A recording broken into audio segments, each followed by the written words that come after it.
Recently in the stock market, one stock is making big headlines and that is Tata Motors. Motors के पर उसके पीछे reason है क्योंकि इसके फाइनेंशियल सबसे ज्यादा इरैटिक है, कभी भी लॉस कभी भी तगड़ा मुनाफा, बहुत इरैटिक इसलिए Tata Motors is, of course, going to be coming out with the Q3 print. Tata Motors is it's a miss on all fronts. Where do you start? Tata Motors is seen opening 6% lower and near 52-week low. Let's talk about Tata Motors again. Hormuz tells us that below 707, the Tata Motors stock will be at a 52-week low. क्या गलत क्या हो रहा है इस company के साथ? Now this has happened because of two reasons.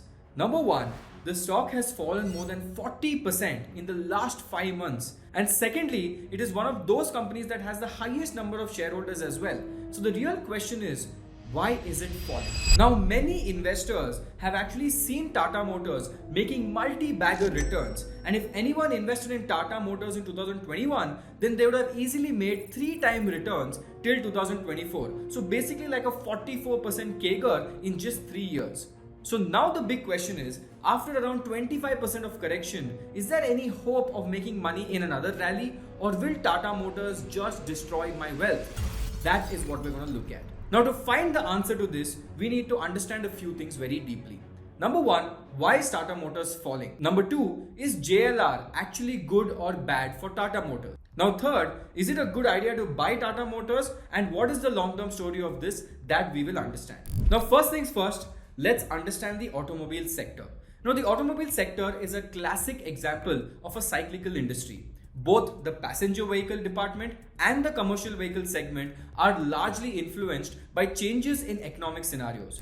Now, while the cycle of the PV segment is primarily driven by the discretionary nature of expenses, because consumers like me and you can generally choose to use public transport, purchase used cars, or even go with Ola Uber, whereas the CV segment is directly linked to the quality and quantity of goods and the improvement in the economic activity. So passenger vehicle auto sales are very sensitive to changes like interest rates, because high unit costs are also resulting in the need for financing in India, and most people buy cars today on loan. So high interest rate will definitely impact the auto sales, and that's why interest rates are inversely proportional to the auto sales, which basically means high interest sales gives low auto sales and low interest rate gives high auto sales. Now in commercial vehicle segment, auto sales, especially like trucks, are used to transport goods from one point to another. Even agricultural produce, industrial infrastructure, mining, lot of things are going on there. So the demand for CVs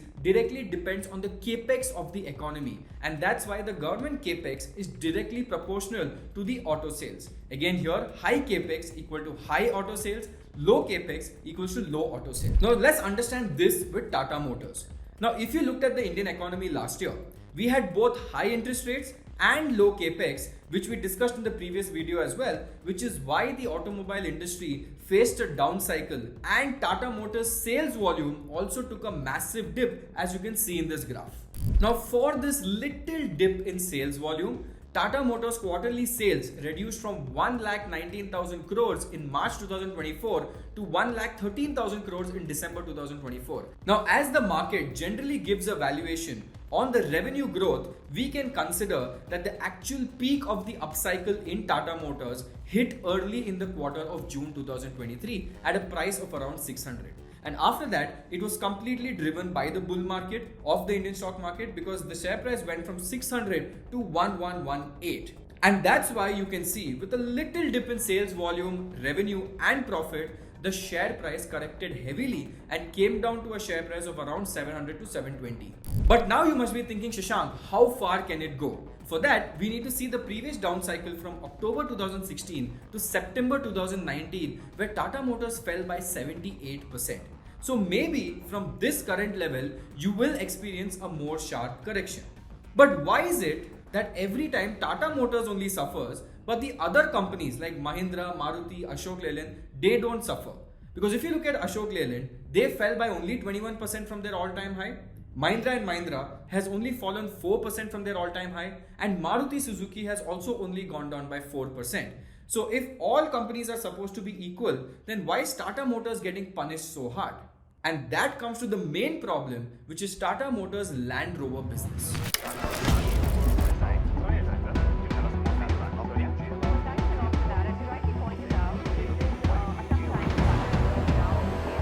Now, the concerning factor of Jaguar Land Rover business is that it's not as fast as it's supposed to grow, because if you look at the JLR data, they have sold very less. And what are the reasons for this? Reason number one, JLR is exposed to stiff competition from bigger and more established players such as Mercedes, BMW and Volkswagen.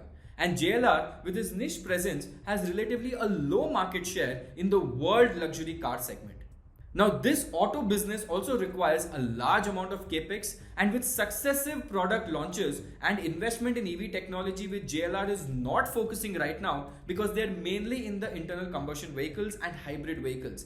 And as we know, the global auto industry is rapidly evolving with a higher regulatory focus on emission norms, and the transition to electric vehicles so as to compete with other established brands will be very difficult for Jaguar Land Rover if they don't completely shift their business to EVs. And you can see that Tata usually sells EV cars more than their ICE cars. Now, the second reason is that JLR does not sell only in India, but they mainly sell their vehicles in UK, North America, China and Europe, which is actually a pain point because all these regions are facing ICE engine automobile slowdown, because they are heavily adopting to the EV technology. And now if you look at the Chinese EV cars, they have actually dumped a lot into US and Europe, and that company was actually BYD. Now lastly, coming to the third biggest problem. Now, almost 80% of the orders at that time were from Range Rover Sport and the Defender models. And Jaguar was still a net drag on the resources, making a loss per car. Now, there are still some much loved models in the portfolio such as F-Type, but the brand only sold 64,241 units worldwide in 2023 out of JLR's total 4,31,000 cars. Now, it is clearly not good economic sense to keep Jaguar going on in its existing form.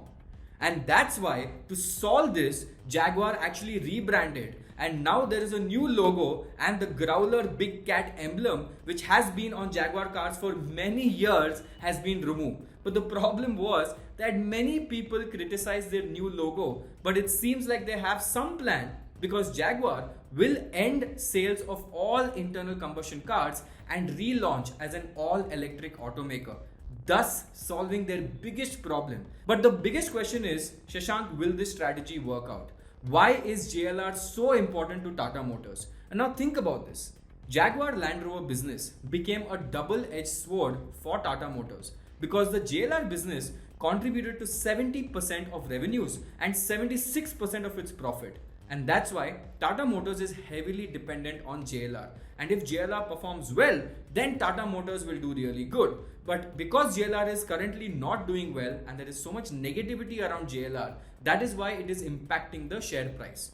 Now that's why let's burst the myth of those investors who invested in Tata Motors only looking at their EV business, because the passenger vehicles are also contributing just 11% of revenue and 0.4% of the profit, which is actually completely negligible. Now this actually works in the short term, and that's why many investors get trapped in it. But in the long-term fundamentals of the complete business, the main role is actually JLR. Now coming to the solution. How does Tata Motors improve their fundamentals? What can they do? Number one, JLR has to become a cash cow business for Tata Motors. So now Tata Motors need to expand its domestic passenger vehicle business or need to invest more into JLR EV business with the cash flow of their current business. Number two, Tata Motors has increased its capital expenditure or capex by 30% to 32,000 crores in FY23 against 23,000 crores in FY22.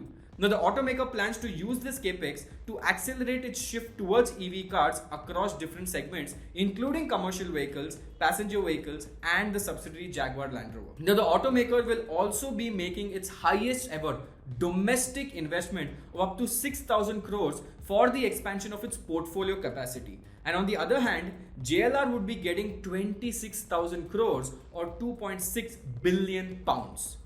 And also, to unlock the value of Tata Motors' domestic EV business, management is planning now to demerge the domestic passenger vehicle business, which will definitely boost the valuation of the company, and it will also be very easy for them to get more investment for their EV business. Now coming to the conclusion, which is the most important part. Shashank, what is happening with the Tata Motors stock price and how do we look at a revival here? Now, the best time in history to invest in Tata Motors was always during a down cycle. Now, during this phase, due to poor sales and rising cost, many auto companies may even go into losses, leading to nil or negative price to earnings ratio. And this typically happens when the economy is struggling, interest rates are high, and consumption is at an all-time low. But as we know, the consumption is now going to pick up due to the recent budget, and the interest rates have also going to start going down because of the new repo rate that has been changed by RBI. So we can say that the economic cycle might turn right now due to reducing interest rate, consumer confidence is going up, and adoption of EV picks up. But all of this is great, it looks attractive, but if they still don't fix their JLR issue, the stock price is not going to go up for a very long period of time. And Tata Motors is actually putting a lot of capex to compete their EV vehicles in the domestic market, but now it also seems like they've finally understood that JLR is a big problem, so now they're trying to fix JLR. And if they actually fix JLR and the sales numbers of JLR start showing a profit or starts even going up, you will automatically see that with the share price. So now it does seem that Tata Motors is in a down cycle. It is very undervalued today and it seems like a very attractive buy. But I would suggest all of you guys that if you have very low risk appetite, then please wait and understand the fundamentals. Wait for the JLR numbers to come out. See if the JLR is doing a pickup. Attend the conference call highlights of all Tata Motors conference calls and understand when this turn is happening. Or else, if it goes like the previous cycle, then you might see a further correction from today's price. Again guys, this episode is not a buy or sell video, but it's just to analyze what happened with Tata Motors and why people think that it's an easy buy when the fundamental issues are actually long term. So I hope you guys enjoyed this video and hope you guys like this video. And I know for a fact that Tata is a beautiful company. The house is immensely populated with crazy amount of smart people, and I'm sure they'll figure the JLR problem out, and it's just a matter of time. So whether we look at this as an opportunity or it might create a problem, that is up to time, but let's see what happens. And I hope you guys enjoyed this video and I hope you guys liked this video, and if you did, click on the like button, share this with your friends and subscribe. This is me, Shashank Udupa, signing out. Take care. See you guys. Bye.